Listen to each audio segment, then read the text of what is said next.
The Department of Government Efficiency, DOGE, has focused heavily on the U.S. Agency for International Development. It sent thousands of employees home and took the agency name off the door. Well, now USAID contractors are left with lots of unpaid invoices. We get the picture from the president and CEO of the Professional Services Council, David Berteau, and you're kind of concerned about what's happening government-wide with contract cancellations, but the USAID situation for services contractors seems pretty acute. Give us the numbers you've come up with. Well, Tom, the numbers are quite big from an invoice point of view. And these are invoices for work that was done prior to inauguration, right, under contracts that were still in force at the time. And as you well know, Tom, the incumbent responsibility of any government contractor is to do that which the contract requires them to do. And that's what these companies have done. They've now got about $700 million in unpaid invoices for work already done, for money already spent, because, of course, they spend the money to pay their employees and other expenses, and then they file for reimbursement for the government. And so for many of these companies, especially the smaller ones, they're going to run out of cash if the government doesn't pay its invoices pretty soon. The invoices have been canceled like the contracts, or just simply gone unpaid? They've just simply gone unpaid. And the government, of course, has the right to do this. And I should point out, Tom, from PSC's perspective, it's entirely appropriate and expected for an incoming administration to say, how do we align the programs and projects with our priorities? And so the idea that you would pause while reviewing those is not unprecedented, and it's to be expected. And then ultimately, some programs and projects you would think would be modified, some would be canceled, and some would be continued. What you want to do is for those that are going to be modified and continued, you want to have contractors ready to be able to do the work. Well, in order to do that, you have to help them stay in business by reimbursing them for their invoices. There's actually not been any communication that says we're not paying your invoices. They're just not being paid. And if you're following USAID, they're not really communicating much right now because a lot of employees have been put on paid leave, paid administrative leave, or even being terminated. So the communication is a bit short. More importantly, the funding is not being provided. Well, yes. New administrations do have the right to reevaluate programs, but the government does not have the right to not pay for invoices for legitimately done work. And there's actually statutory requirements for paying in a timely way, are there not? There are, and there's two elements to this. Number one, the Prompt Payment Act, which was passed in 1982 when President Reagan was in office, requires the government to pay invoices within 30 days after they've been delivered and accepted. Now, the government can go longer than that. If they do, they pay a premium. Currently, it's like the 10-year T-bill rate, so about 4.65% premium. The problem is that for companies that don't have enough cash in hand because they've spent their cash and now are waiting for the reimbursements, they can't borrow money at 4.65%. And of course, their lending institutions, even those that have a line of credit that's open, the lending institutions are reading the same executive orders and the same newspaper articles, and they're saying, maybe you're not such a good risk as you were before. But there's a larger issue here, Tom. The government finance business and, the financial markets support government contractors because for centuries now, a government invoice has been as good as cash.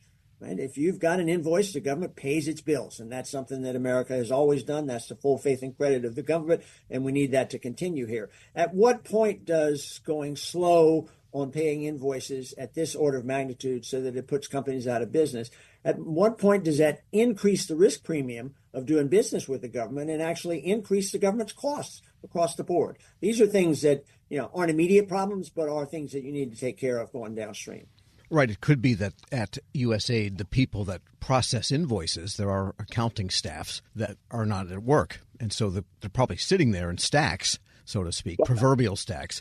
You may have a point there. The government customers of our member companies have had a lot of things happening in their universe as well. A hiring freeze, return to office, the retirement, it's not a buyout, it's not a retirement, but the separation offer that was expiring last week, but soon to be determined by a judge whether it's legal or not. All these things are probably not having government employees want to focus on the contractors, but they need to because, in fact, work will continue in this agency and other agencies. Contractors will be needed. And one of the real benefits, I think, Tom, that comes into play here is, if you define the results properly and you contract for them properly, contractors can deliver those results faster, at lower cost, and better than they're being done right now. And so there's a lot of opportunity for improving effectiveness there. That's certainly something that we think the DOGE should pay attention to. Yes, the DOGE should keep its own feet out of the range of fire. We're speaking with David Berteau, President and CEO of the Professional Services Council.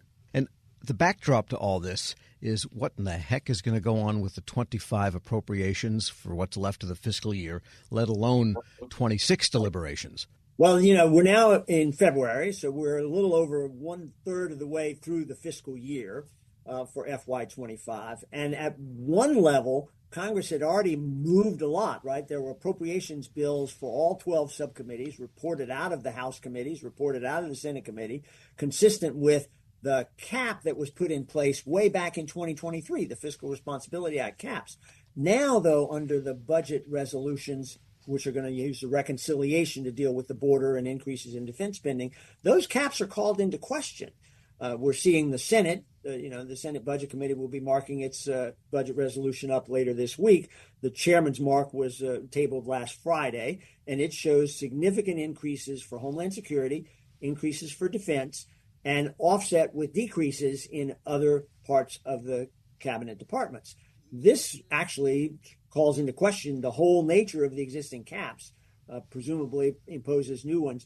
Let's see, when does the CR expire, Tom? I believe it's March 14th. So that's something like that, yes. Yes. That's right. And if you have to start all over again with appropriations, it seems a little unlikely that we'll get those budget resolutions passed, agreed to by both houses of Congress, Appropriations Committee remark the bills to new numbers and get them done by the 14th. So at a minimum, we're probably facing another continuing resolution beyond March 14th. How far out? Who knows? Right. And then there's the debt ceiling, and who knows what's going to happen on that one. That's a little bit past all of this.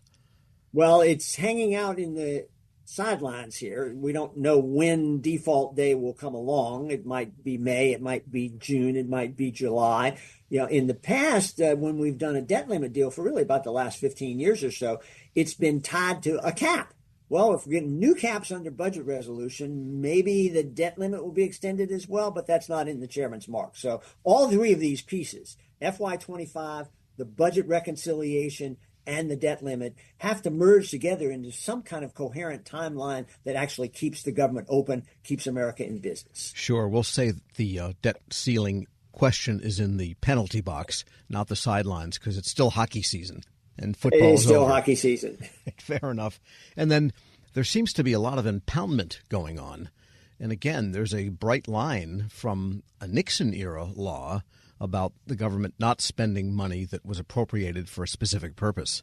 And we're seeing this happen. We certainly are seeing a lot of talk about it. Russ Vought, the new OMB director, he was confirmed last week and sworn in his confirmation hearing, pointed out that, in fact, Impoundment Control Act is the law, and he intends to follow the law. But he also pointed out that he thinks it's unconstitutional, and the administration intends to look for cases to bring court case to bear on that and hopefully get that Impoundment Control Act declared unconstitutional. By the way, it's 50 years ago that the act was passed, 1974, and a Supreme Court decision in 1975 not only held that it was constitutional, but in fact said that impoundment was illegal even without the act and under the Constitution itself. So this is really a serious constitutional question.